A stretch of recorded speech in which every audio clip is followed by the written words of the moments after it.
Hey guys, how y'all doing? I'm here to give you guys a recap on a new episode of Mobile Suit Gundam Unicorn RE 0096, or you could call it Keto Senshi Gundam UC RE 0096, which is on episode 8. Now, this episode right here was pretty nice, not too bad. I mean, it had a lot of information, which I think it. No, I don't think it. I believe it's really, really important or something. Because, like, this is where it regards something about new types. Now, to be honest with you, I think this has to be referred to the other previous Gundams, which I should have been watching by now, or I should have watched by now anyway. But because I had some other things to take care of, I'll lay that on the side. I just need one more thing to handle, which I'll take care of next week, and I hope to catch up on a couple things of what my friend told me to do in terms of understanding and liking Gundam Unicorn RE 0096. Besides me being besides me ranting and talking about my stupidity, let's just get this started.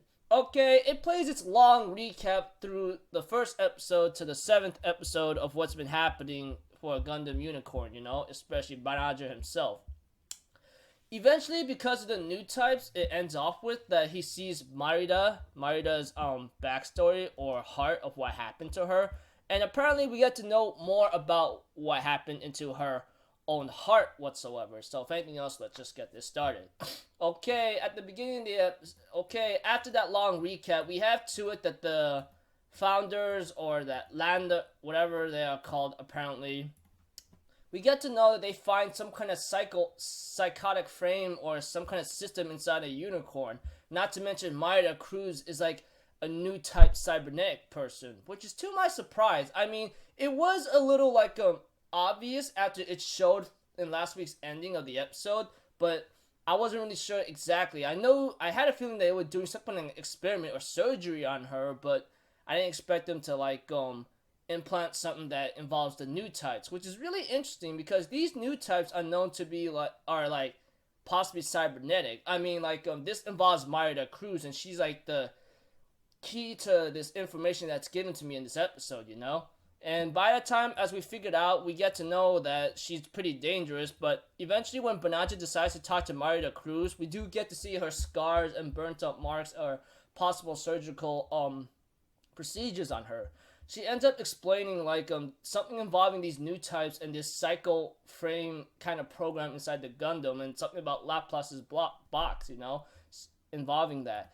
Eventually, she tells him to the only thing you fought this frame that made you go kind of insane, which I knew it wouldn't bring Banaja to want to kill Marida, I mean, it was a little hinted at least he would not do that, but apparently the program that was controlling him, or possibly the machine controlling him, I don't know which one is which, honestly. All I know is Marida gives him a warning or possible advice: don't lose sight of who you are and so forth, and something involving Laplace's blocks before she succumbs to high blood pressure, And we see to it that that the Zeon, especially Full Frontal or Red Comet whatsoever, is apparently trying to make his move to possibly save Marida herself, or possibly make a attack or offense.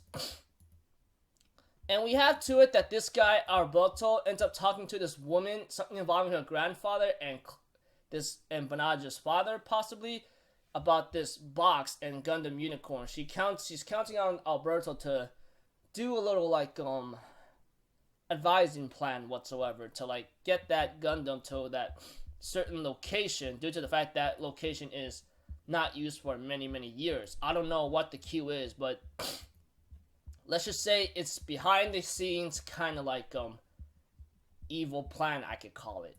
Eventually Banaja gets a little talk with one of the soldiers about having to pilot the Gundam, but Banaja says he doesn't want to, which I can understand why, but he's already involved with two sides already in terms of fighting and defending, And Banaja didn't want that, but I just go in my mind, yo, stop complaining and learn to wake up.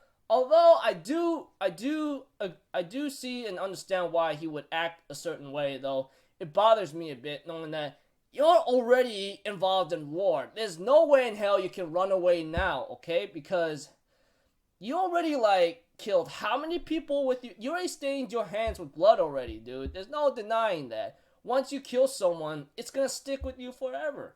That's the key. That's the trivial point that he has to get through his head, and I'm pretty sure he knows that.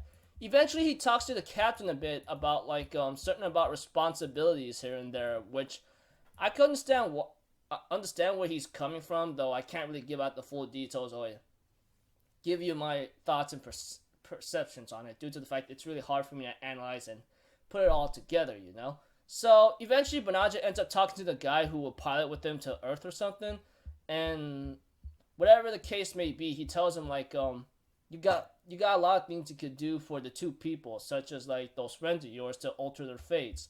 Right now, just whatever you do, it's all on your actions, and that action goes to the report, and that report becomes the consequence or result that you will have to, like, look and see through, you know? So, yeah, that's about it. They end up going, but apparently we have to it that one of our Zeon soldiers is on the move to go possibly rescue Marita herself, you know?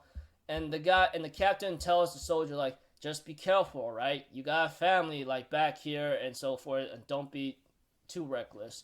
Which I highly doubt, which I have a feeling he would obey, but he would not, like, obey fully in a certain sense. So, that's just me being Mr. Stupid, alright?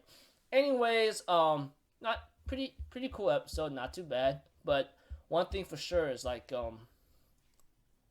they are all in a tight-knit situation. Especially looking at preview on next episode, here we go again.